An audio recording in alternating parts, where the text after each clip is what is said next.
Okay, it's 10:30, and as the remaining people come in, let's go ahead and get started to respect our time and Karen's time. So good morning. You have definitely logged into the webinar, Keep Moving Forward, Sustaining Your OST Program. And this is going to be presented by Karen Dreyer from APOST, which is the Allegheny Partners for Out of School Time. My name is Park Brown, and most of you know that, but I'm a Youth Development Coordinator at the Center for Schools and Communities, and I'm the content moderator for today. So today's webinar is presented by Karen Dreyer, who has focused her career on increasing young people's access to opportunities for learning and healthy development. She is passionate about working from an asset-based perspective, recognizing the strengths a person or community possesses and building on them to achieve positive outcomes. Karen led youth development programs in Pittsburgh's North Side for over a decade, and her most recently supported schools and youth-serving organizations in 11 counties in southwestern PA through food security work with the Greater Pittsburgh Community Food Bank, ensuring that kids had enough to eat for healthy development. Karen is thrilled to be leading APOST, and I spoke to her at Advocacy Day, by the way, and I sense that she's thrilled at doing what she's doing. And so I can honestly say that's an apt description of Karen and her work.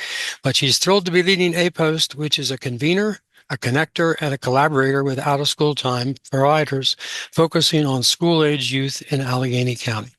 And having said that, Karen, I'll turn the mic over to you. Great. Thank you so much, Park. It's great to be with everyone today. Like Park mentioned, out of school time programs are dear to my heart. You know, I had the gift of working with kids and families for about 15 years on Pittsburgh's North Side. And I remember how you're playing all the roles, you're covering all the things and watching the kids grow up and getting them, watching them get to achieve different successes in their lives. Now I'm at the place where the kids from my program are leading throughout our city and region. And it's really exciting for me when I get to run into them and remember them as, a seventh grader, a third grader, and see, what the vision that they've done and to remember the relationships, to remember what they brought to the program. And one of my things that when I reflect back on my time in a program that I feel like it took a few years of being away from running a program was how valuable, how much I benefited from leading the program. And what I mean by that was, as you all know, the gift of the relationships of getting to know those kids, getting to know their families, getting to know donors, supporters, volunteers, all the people, community partners who help to make the program work. So I'm really excited to be here with you today. I'm going to start off. So first of all, this topic is not an easy one, as we all know, sustaining the program and thinking about how do I get enough resources and how do I make sure it continues and how do I grow it and how do we evolve for new opportunities and new learning that's happening. And so I'm going to cover three main areas for sustaining the program. And I'll just say up front, because there's such good expertise in the room, there will be moments where I'll ask for participation. And so please go ahead and raise your hand when you have examples to share or stories to share. So the three areas around sustaining your program are partnerships, program evaluation, and then exploring other funding sources. And I am sure that some of this will not be new to some of you, but I am hopeful that there will be some takeaways or even some ideas that might get prompted by today's conversation that help you in strengthening your program, sustaining it, locating a new person to invest in it with either their time, treasure, or talent. So hopefully there will be some important takeaways for you to help you improve the sustainability of your program. So I'm going to start first with partnerships. This is so critical to after school, out of school time programs. And I broke it up into a couple of categories. The first one, thinking about supplies and activities. On the activities end, the beauty of our field is the diversity and the breadth I know there are programs focused on arts, programs focused on sports and health, programs focused on academics. And I think that's really one of the most wonderful things that we have space to try new things. We have that breadth of information. And I know each program determines for them what is their right niche, what is the right focus that they want to have. And so thinking of supplies and activities, thinking about who in your community could provide something beneficial to your program. Sometimes this could be as simple as somebody who has a hobby. They like to sew, they like to edit videos, they like to cook, they're really good at gardening. And so thinking through, it can be people, it could be local businesses, it could be other community partners. But thinking through who in your community, I know because of this field, we are experts at our kids and their families and the experts at the community that we, because of the relationships that we value and build, people know people. And, maybe Miss Sue knows somebody who can get you tied to a resource that currently you're purchasing, but she knows somebody who would be willing to volunteer and provide that. And so starting off with just on the supplies and activities front, thinking who could provide something beneficial. Could you partner with another program on activity supplies? So sometimes there's equipment that you need or that you would like for an activity. And maybe it's something that could be shared where your program gets it for the fall and early winter, and then another program gets it winter, spring. And it could be a swap, we'll purchase the chomp saws and, we're going to use them for our fall curriculum. And another program purchases something in the spring, and then you can swap the equipment. And that's a way where each program is not having to buy those resources on their own and cover all the expenses related to that. Looking around, again, since I've been in my role at APOS for just over 3 years, and seeing the number of activity providers, the enrichment providers who say, hey, I've started this new thing. We're really into tying together, fitness and health. And we want to bring those two things, and we have something that we can deliver and bring to programs. And so then organizations like mine, APOST, we help to share that out through our newsletter or to our partners. But just being on the lookout for supplies and activities, other entities. There are also sometimes national organizations who want to bring something to a region or to our state. Pennsylvania is also big and diverse, and there are national providers who say, we have a really strong curriculum for this. Or, for example, we want to develop a math ecosystem. How can we bring these resources that we've developed to a region in Pennsylvania, to all of Pennsylvania, so that our kids here can benefit from them and can use them and begin to be exposed to learning opportunities that they might not have otherwise. So first area of partnerships, thinking through supplies and activities. A second area is people. And as you can see, these, bleed together a little bit, but thinking about let's say, for example, it would be helpful to have additional adults in your program to run an activity or to support the classroom teacher. So thinking through what are the local institutions where you could build a relationship where they have people who might be interested in that. One of the first and most important that comes to mind for me is institutions of post-secondary education. And I say that because there's people there who are already learning something. They're interested in learning themselves. If there's a school with an education program and students want to begin to get experience with young people, building a relationship where those students could come volunteer at your program and provide additional support to your staff in implementing activities. Another area for people might be a local business that wants to give back to the community. Businesses more and more realize how much they don't want to just be focused on their missions, but want to be seen as a strong community partner. And they may have people who want to contribute something. I can remember when I ran a program, there was a very small local business who, around the holidays, wanted to help out a few families with gifts. And so they would come to us, we would identify, maybe 2 to 4 families, and talk with the caregivers to make sure it was something they were interested in and find out interest for things that people in their family might want. And then the business would go ahead and purchase gifts, and provide those to the family as a way of contributing and giving back. So thinking of businesses as another place for finding people. And then lastly, faith congregations. Many different faiths often talk about community service and giving back. And so there may be one in your community, where there's, Miss Sue who, wants to be out, she's retired and she wants to be out doing something. And so finding ways, and those can also be really special when there are intergenerational relationships, for kids. Again, both beneficial to the kids in the program, but also to the person, who's coming and learning from the kids in the program.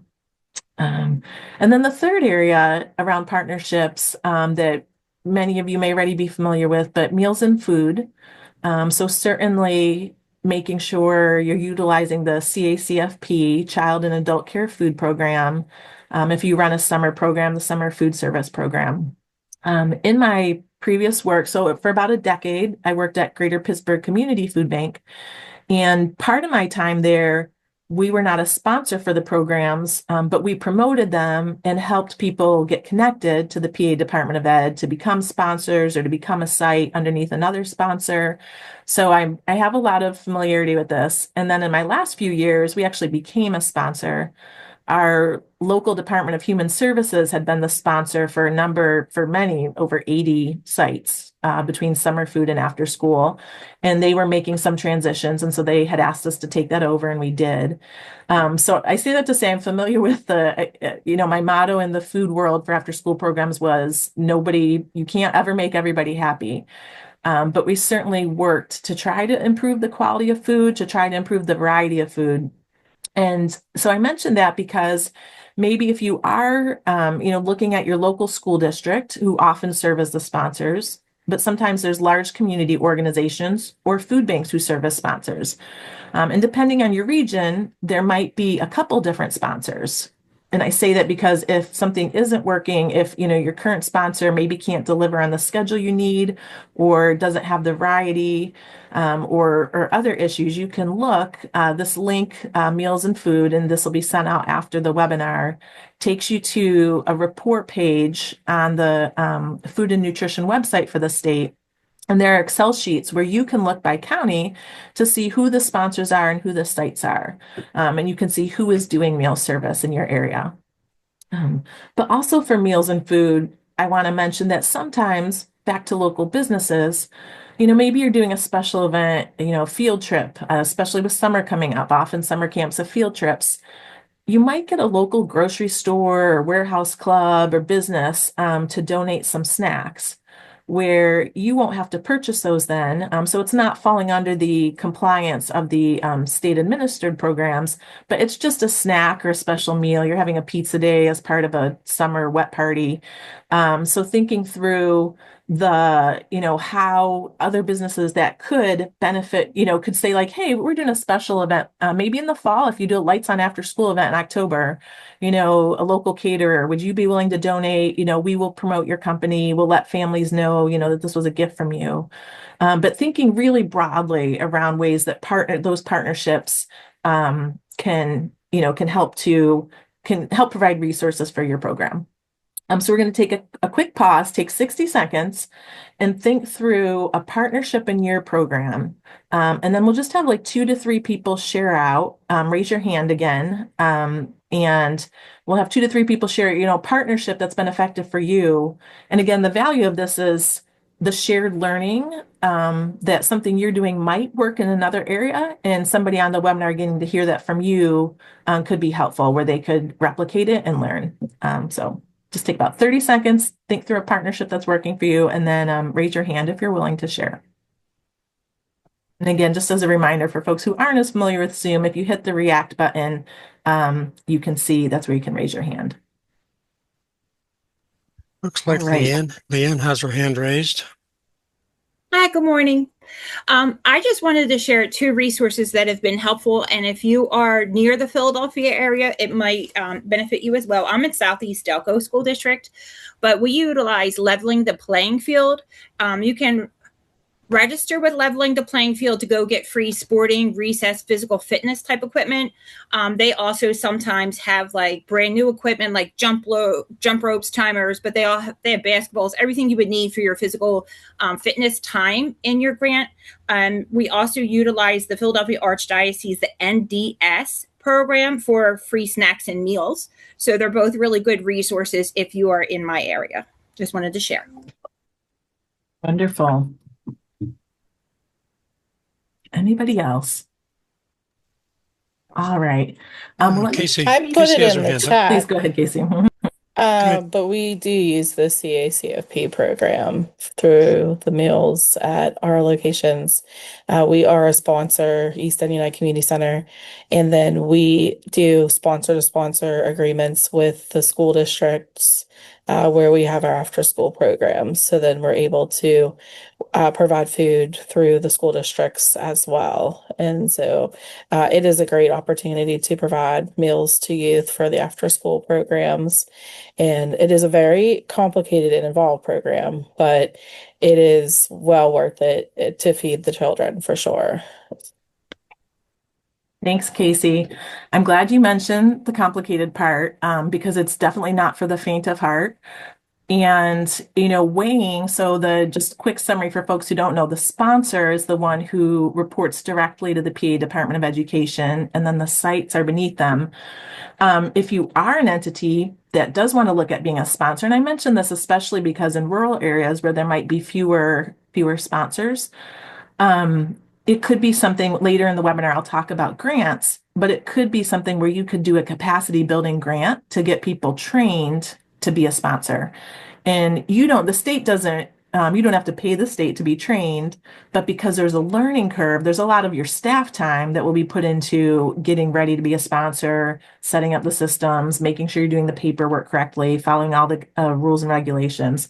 So just an idea that if it is something that, and that too might be one where you could do a partnership in your area, if you know 2 or 3 programs, and maybe one program is best suited to, apply to be a sponsor and then could do the CACFP or SFSP. That's another way to do it too. Great. I see some other good ideas in the chat. There we go. Just to say a little bit more about partnerships. So we know this, but I admit I take it for granted that it's worth putting in the time to make it a strong partnership. And again, back to sustainability so that it continues. It doesn't happen accidentally. It takes so much intentionality. And certainly it's the level of the partnership. So going back to the example where a local business provides food for one event, that might be a single conversation. Okay, date time, somebody's going to pick up the food, get it to your site. And then, you have the kids make thank yous or a big poster for them to hang up in their business afterwards. Thanks so much, Joe's Pizza. We loved it. That isn't as huge of a time lift on your part.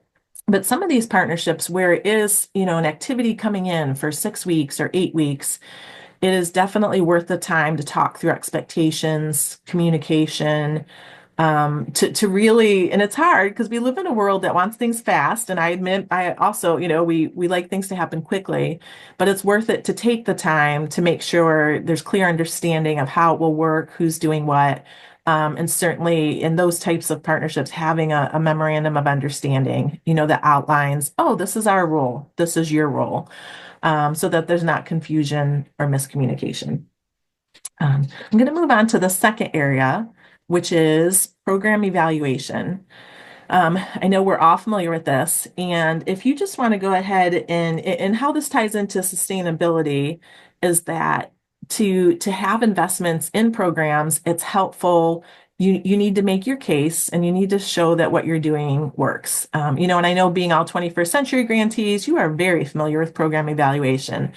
But knowing too that maybe what you need to do for your program, maybe there's a new component that you're trying that I also know that you might be running segments that are not 21st century, or you might be trying a new component that could eventually become part of your 21st century grant, but you're piloting it out. And so thinking through how from the very beginning, how will you evaluate it? What are the goals? And it's important for sustainability because so many funding sources will want to see, well, what have you done? How do you know it's working?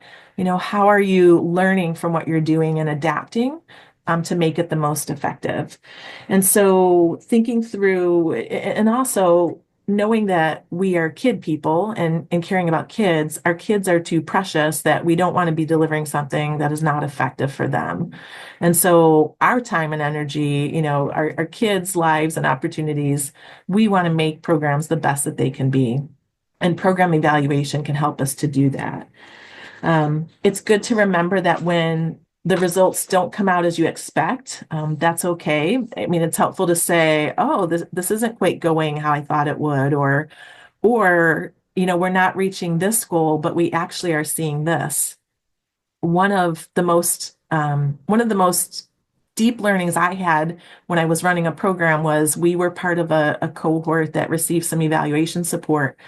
And one of the evaluators said to me, I had always been thinking of wanting to see, steady growth, steady, see the upline, steady growth in a child and what they're learning, steady growth in their skills, abilities. And she framed it for me. She said, in the middle school years, there's so much transition and turbulence in middle schoolers' lives. And actually, a flat line, maybe you don't see growth, but a flat line, they're staying steady is a success because the kids with the roller coaster of the middle school years, the fact that they are not, declining, the fact that they're not getting involved in bad behaviors, the fact that, you might not see the steady upward growth, but you see a constant okay, they continue to participate, they continue to be involved. And maybe I'm not seeing, what I had hoped in terms of, deep knowledge and they can do X, Y, Z. But the fact that they are staying steady and they are maintaining is a win and is a success because during those years, there's a more likelihood with everything that is changing for them in their bodies and their friendships that there's, staying steady is a success. And that's where having an evaluator who can think through the information you're collecting, think through the qualitative and the quantitative. We were at my organization, we were really fortunate we had a grant this past year and we worked with the University of Pittsburgh School of Education. They have a professor named Dr. Tom Akiva, and Tom is a national expert on out of school time programs. And he just happens to be in our backyard, fortunately. And he actually does an EDD program for anybody who wants to get a doctorate degree at the University of Pittsburgh. He oversees an EDD program in out of school time programs. And so it was a partnership between him bringing the subject matter expertise and my organization, APOST, which had the network of providers, the way to reach people, the ability to put on an event where we could bring people together for a learning summit. And so later this year, we'll be releasing later this summer a toolkit from that experience of what we learned. And what we did is we had 6 organizations that participated in the cohort and chose one area of their programs to evaluate. And it was really broad across the 6 organizations. One program is nature focused. And so they wanted to see, and it was a once a week program. So it wasn't as in depth as a 21st century, but they brought their enrichment activity to a variety of sites. And so they decided to have the kids create journals and make pictures around what they were learning, realizing that sometimes with something like nature, what they, just doing a pre-survey and a post-survey. Do you like nature? Before, do you like nature after? Sure, it might tell you something, it might not tell you anything. Whereas the pictures in the journal were more engaging for the kids to be involved in the evaluation, but it was also helpful for the program planners to see what was being learned and to see what the kids were taking away from their experiences in their nature-based program. So this slide has a couple of different evaluation resources. The first one, the link, I listed the specific guide that I think is really helpful. It's a 24-page PDF. It's about 13, 14 years old at this point. But it's a really good overview around program evaluation that you may want to check out or work through with your team as you think about ways that you want to evaluate your programs. But there's also that link takes you to a University of Michigan website. There are a number of other really helpful resources there. I mentioned the Eval Lab Toolkit, which will be released later this summer. And then also in program evaluation, it's helpful to think through the long-term benefits. So in my job, I'm writing grant proposals and grant reports, also trying to get funding for organizations in our region, but for my organization to support the out-of-school time programs in our region. And the most compelling evidence, and it is research, is this long-term benefits of out-of-school time participation. There's a researcher named Deborah Vandell who followed young people for over 20 years. And then from that, saw how being consistently, because attendance matters, but consistently being involved in an after school program resulted in benefits that carried into their 30s because of high school completion, job, learning life skills around communication and problem solving, all the things we know that young people get from being in our programs. So her research is the gold standard around making the case for why out of school time programs make a difference. And then the last item there, every hour counts as a national network of organizations like mine that are called intermediaries, where we're supporting youth programs. We're not, my organization, we don't run a program, but we support the people who do. And I view it as, as much as they are giving all of themselves to kids, we want to give that to them so that they can be better trained, better strengthen their programs, do more. And so this measurement framework, it was designed for intermediary organizations, but it has components to it that you'll see. It's a PDF document. It was just updated in 2021. And there are measures to look at around individual measures. And it can also just prompt ideas of, oh, I didn't think about looking at that in our program, or I didn't think that we could evaluate that. So I find it to be a really helpful framework for specific ideas, but also for generating new ideas for different ways that you could think through what you're going to measure. And I would say the biggest takeaway from our eval lab learning opportunity was that to not get hung up was less is more. And so knowing how much limited time we have, how when we're with the kids, there's so much to respond to, we want to be present and really selecting one or two important things that you want to evaluate, but not trying to do everything all at once. You don't have the time, you probably don't have the energy. And also for the kids, it can be evaluation overload. And so thinking through how what's the most critical thing? And it's always good to have I keep a future list, like, oh, I do want to look at that, but it's not the right time for it. Put it on my future list and it could become part of a program evaluation in a later year. But just being really thoughtful about picking a few small priorities to evaluate. And then you can use those back to sustainability. You could come up with really interesting stories or really interesting facts of, at our program, attendance was X amount because kids love coming so much, or something that, maybe over the course of a couple months, kids built something. They learned how to do robots. They learned how to sew something, and just even a picture of a young person holding what they sewed and maybe them talking about their process. That too is evaluation, and it's compelling for people, especially I'll say in a world where technology more and more dominates our lives. People getting to see, wow, like kids are learning these really practical skills and they're getting to create just for the fun of it, not create for some, specific end. And so thinking through your evaluation being tied to your sustainability so that you have a strong case that people will want to invest in your program. So let's do a quick stop. Anybody, if you want to raise your hand, some, ways that you found program evaluation to be helpful or something interesting around program evaluation that you've used that may be tied to either ongoing funding for your program or additional resources. And even I'll say, even if it's just a good idea about evaluation, if you'd be willing to share that, that'd be great. Hi again. We use Steps to Achieve and with Jim, and he's amazing. And when it comes to evaluation, it's been very helpful that he created like an infographic, I think is what they're called officially, around some of the numbers in regards to how our program is faring. And I found the visual very helpful because it was easier to communicate than just sending like random list of numbers and updates. So that was very helpful. Thanks, Casey. Yes, for folks who don't know, Jim from Steps to Achieve, he's often at the statewide conferences, but he has, decades of experience in this work. And like she said, can make something really visual that's easy for you to use, that's compelling. You could use it on your social media, your website, send it out to parents so they understand what's happening too in your program. I don't see any other hands at the moment, Karen.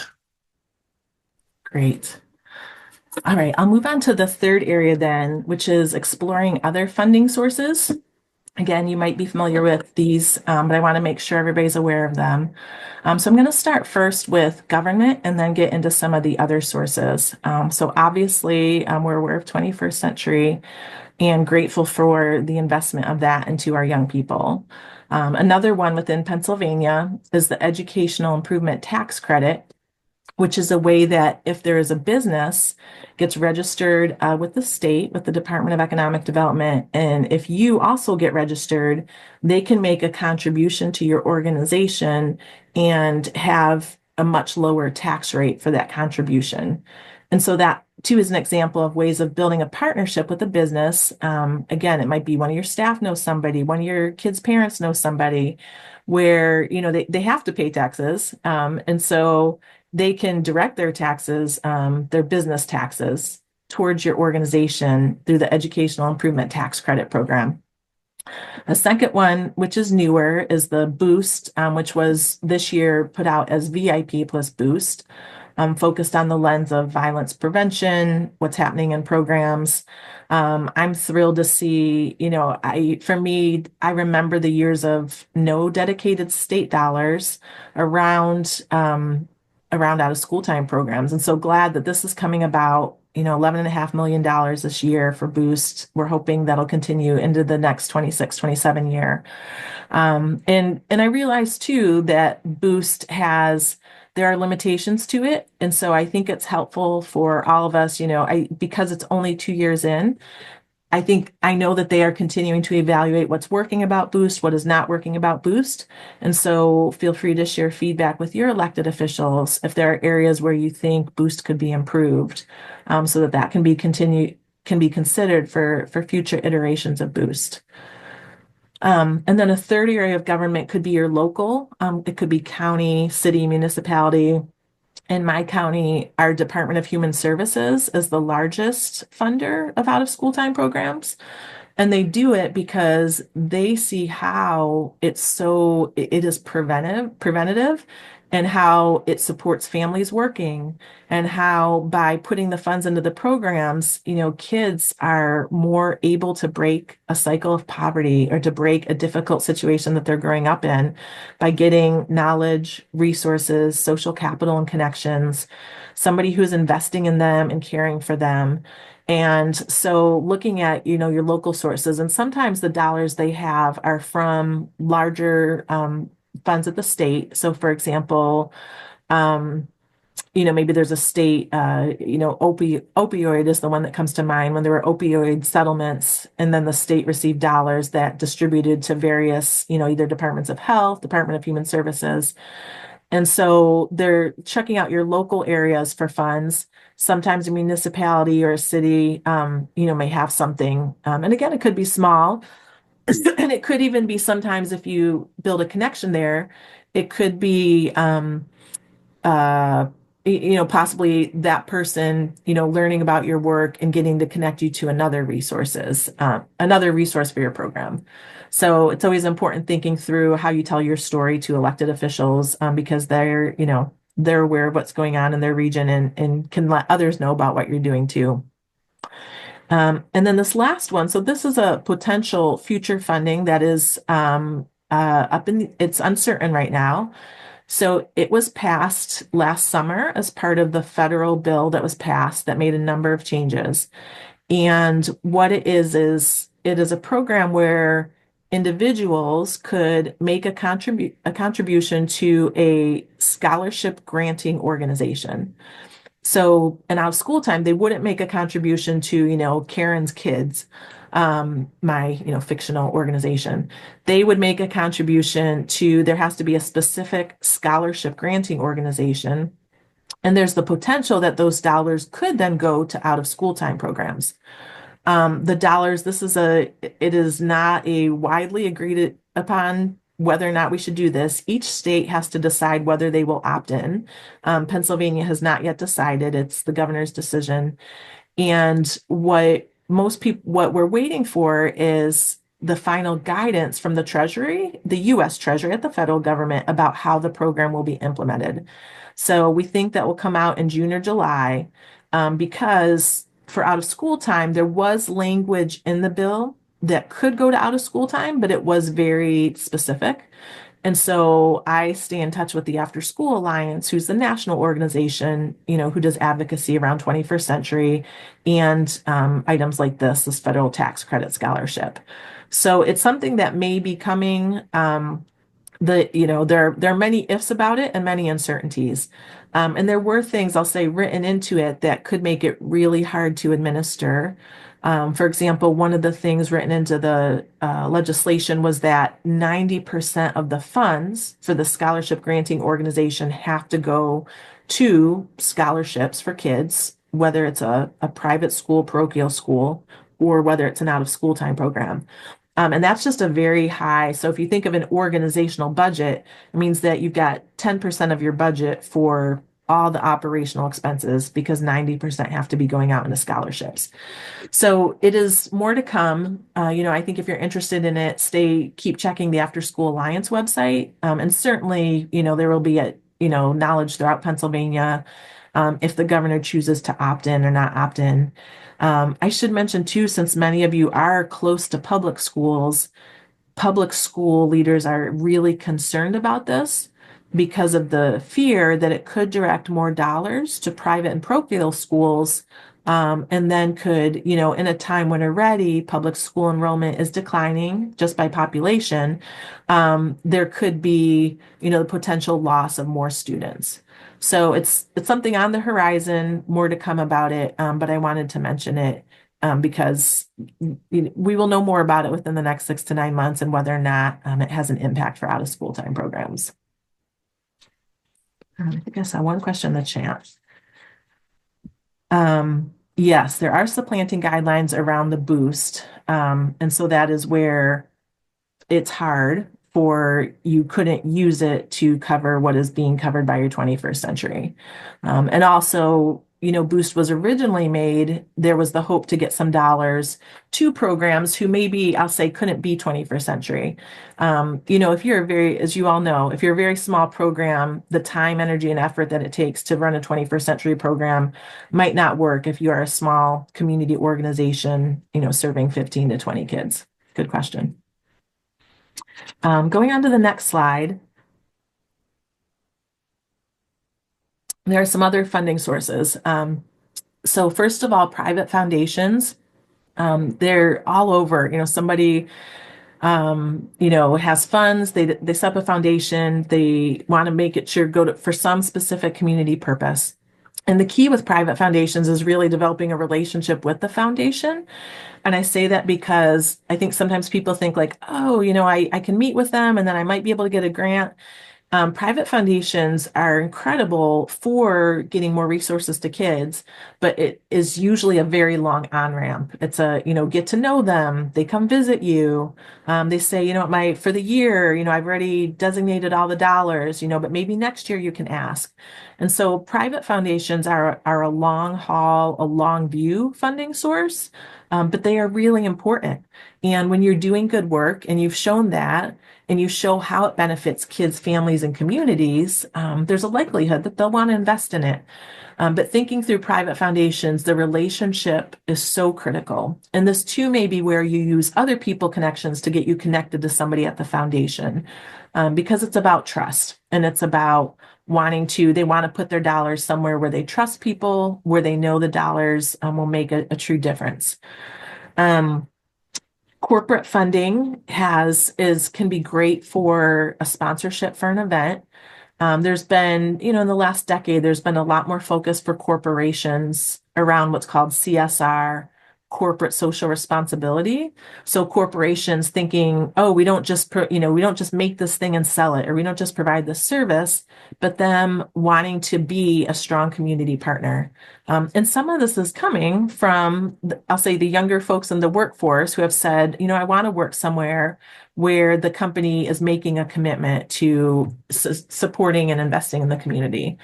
And so corporate funding, this one too, is relationship based, and thinking through, who whether it's a sponsorship, whether it's ongoing support. One of the great things about corporate funding can be, if you're doing a STEM program and there's a business tied into technology or science, there's a clear matchup for them. They already value that. That's their line of business.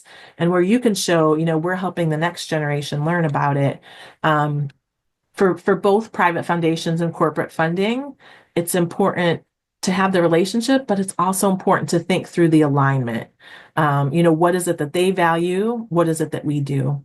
And I say that because a lot of time and energy can be lost if if it's not aligned, and if it's not aligned from the beginning. If I ran a foundation and, my focus is the environment and Jim keeps coming to me to fund his basketball league, there's likely not going to be a connection there. So thinking through the relationship and the alignment with mission, and as much as you can do that. Another appealing thing for corporate funding is letting them know how you're going to share the story. They are looking for, the community to know what they're doing. And so if you have strong social media, or if you don't, but you say, we're going to let our families know, you local grocery store supported this event. It's helping them be seen as a strong community partner. The third source here, individuals. This can be great depending on your organization and the connections you have. Again, who's on your board, who helps run the program, the school district, who's connected to it. I'm just smiling because individuals is one that it definitely takes some infrastructure to be able to have the processing of donations, the thank you letters to go out, the end of year report on their giving. And so it too is one that is a long haul. But one of the benefits that could come from individuals is they may know somebody, like if they're sharing their dollars with you and they get your newsletter, they get a thank you note, it puts you in their mind. And then when they hear about something you're doing, they might be like, oh, well, I know this person, I should tell them about this person, or I'm going to tell this person about Karen's kids because they might want to support it too. So individuals is one that can have really good ripple effects. There are many, many resources online to help set up something like this. You could contract with somebody, but there are also lots of resources online to set up a really basic individual giving program. And then a fourth one I did not want to forget is in-kind contributions. So again, my organization, we were just over 3.5 years old. We had been part of the United Way for about 12 years. So if you're like, no, I know APOST has been around. We have been for 17 years, but we've only been a 501c3 nonprofit organization for about 3.5 years. And so when I started, I'm the first executive director. There was a lot of infrastructure I needed to build. And it was really helpful to get some in-kind contributions. So for example, one person who worked for a law firm let one of her associates help us make an employee handbook. I do not have, training in human resources. I've done a lot of it and learned a lot, but having a law firm help us create our employee handbook was a huge savings, and then also beneficial for them. It was part of their pro bono, their community work. So thinking through in-kind, another one might be marketing and communications. Many large companies, they have people who are experts in this field, or again, volunteers, we often think like the volunteer to work with the kids, but think through volunteers who might be able to have some area of expertise, like communications, and might be able to come in and meet with you, give a few hours over a couple months to help you strengthen your communications. This one too, I've seen really good examples where, because so much of communication is the right wording, people can, having somebody who reads it through that eye of how does this come across? What will people hear when they see this? And they could just give you slight wording tweaks. I can remember one example when I was leading an organization, we had gone through a really sad and difficult staff reduction. So our budget had gone from about $3 million to $2 million. And when I wrote my first letter to, help people understand what was happening, I said, oh, we reduced our budget by $1 million. Well, a communications person read it and said, that sounds really bad. Like nobody will want to give to you because you cut your budget by $1 million. And they reframed it as we had to reduce our budget by a third. Well, that sounded much better. That didn't sound like $1 million going away. And so it was people who think that way and have that lens can be really helpful to you in your work. Yes, and then this very last one, this fund IRL. So this is a long story again, kind of similar to although this one really is down the road. Folks may remember from 20, 30 years ago, there were tobacco settlements around how cigarettes and nicotine was being marketed and how detrimental that was. And then more recently, I think it was about 10 years ago now, the opioid settlements that resulted in lawsuits that resulted in large amounts of funding that went to states to administer. Well, right now, there are a couple of lawsuits around social media and how social media has been detrimental for young people. And so there's a national organization called the Children's Funding Project, and they are leading this initiative called Fund IRL in real life to, if these settlements happen and if there are dollars that are going to be available, they want to see those dollars directed to places that are helpful for youth. So youth who are feeling the detriment from the social media, getting to places like out of school time programs where they build real life relationships, where they're engaged in activities, learning how to communicate, learning how to problem solve. And so they are leading an initiative. This is really relatively new within the last 12 months, and you can check out the website.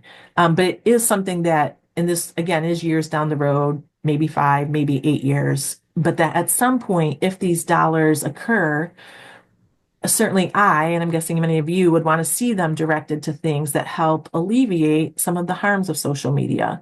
And again, that can happen in our learning spaces in out of school time programs. So that's one just to keep an eye on for the future. Does anybody have any other stories around other funding sources that I haven't covered that could be helpful for the group? We'll just take a minute or two for that. Karen, sorry. Karen, we get the United Way Contributor Choice donors, and that's like an extra. We never count on that, but that's just some extra like STEM workshop or something, an event towards an event. So that's always helpful, and that's through the Southwestern Pennsylvania United Way. Great. Thanks, Amy. Yeah. So for folks who don't know, there are United Ways throughout the state. And if you get registered through them, then people's businesses, somebody wants to make their contribution through their paycheck where they don't have to think about it. It's just deducted. That United Way Contributor Choice Program. That's a great example I forgot about. I know you had mentioned the opioid addiction settlement. Delaware County is one of the participants with that. But I just wanted to bring to attention that that's not just like to get Narcan. So I have used that to train all of our 21st century people with free in-person CPR classes. So if you reach out to them and look and see what the settlements include, they do stop the bleed, CPR, first aid, AED training, and things of that nature. So they offer 2 trainings, one in Chester and one in Yaden, but I just had them come out to our facilities yesterday since our buildings were closed and do an in-person training too. So I just want to make sure, since we have to be first aid and CPR certified, make sure that everybody knew that was an option, because unless you look at the fine print, you don't think we have a need for the opioid settlement, but it does benefit our schools. Wonderful. Thank you. And that's a huge savings because that by person can be, that can add up really fast getting that training. All right. Well, let me just wrap up with a few things. I have one last slide that has a couple other resources that you may want to look out on your own. So Youth Today is a newsletter that gets put out. It's national and it has really good articles staying current on different areas of youth development. But they also have a grants newsletter that you could subscribe to. I've been getting it. It's because it's national, I'll say, many of them might not apply to you, but it's worth checking out. And it's definitely worth at least getting the Youth Today, subscribing to their newsletter, whether or not you subscribe to this grants newsletter. And then secondly, the After School Alliance, the national organization, has a whole web page around funding and sustainability. And they have some sub pages on there. One of them is around corporations. So if you're new to corporate funding, they have some really good resources and ideas about how to do that. So if it just feels overwhelming and you want some thought on like, well, where do I start? How do I get this set up? They have some really good resources there. And then the last thing I think that I wanted to kind of in summary close with is when I think about this topic, I think about out of school time work, there's a couple threads that weave through all these things. So as out of school time people, we care deeply about relationships. We want the kids to have strong relationships with each other, with their mentors and teachers. And sustainability work is also about relationships. Again, who is in your circle, who knows of you.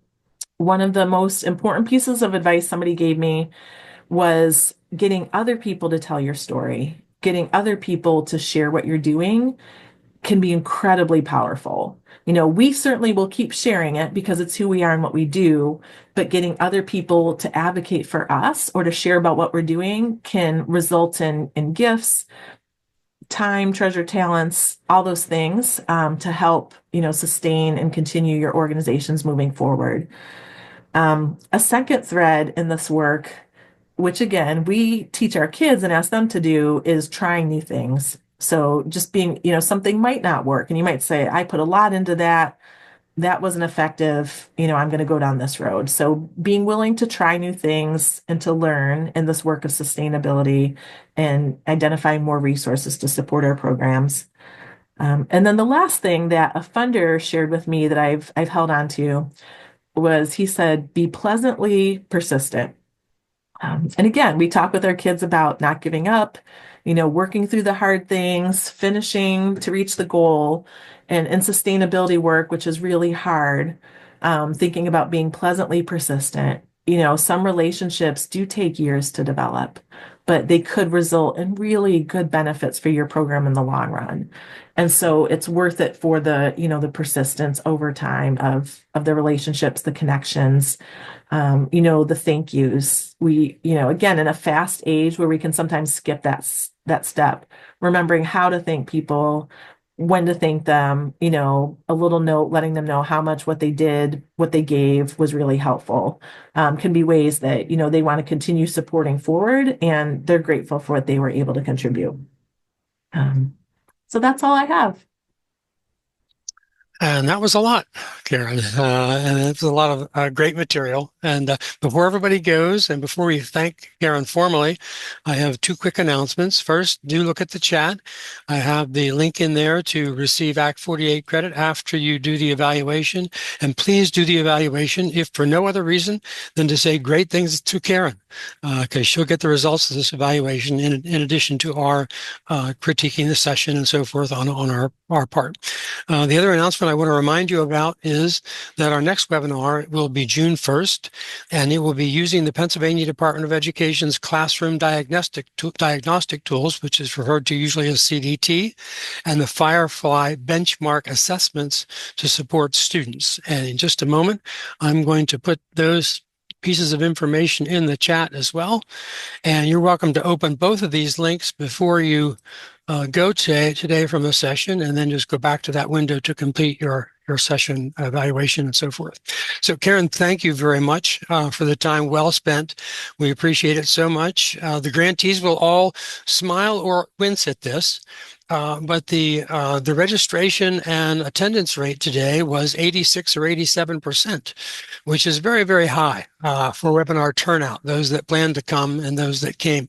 And the reason we respond to that is that 85%, of course, is the attendance goal for 21st century grantees. So they helped us surpass that goal today in this session. But so thank you, Karen. Notice all the hearts and the emojis that are coming up there to thank you. Any final goodbye from you, Karen?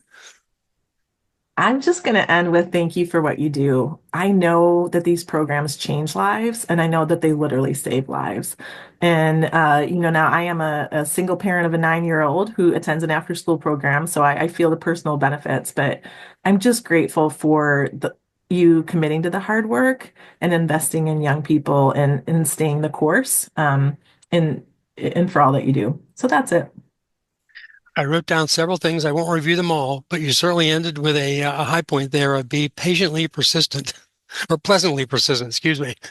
But that was a great piece of advice and the long-term approach, looking out ahead. So thank you very much, Karen, for your time with us. Thank you for what you do for APOST, and all the state members benefit from it because they participate sometimes in your workshops.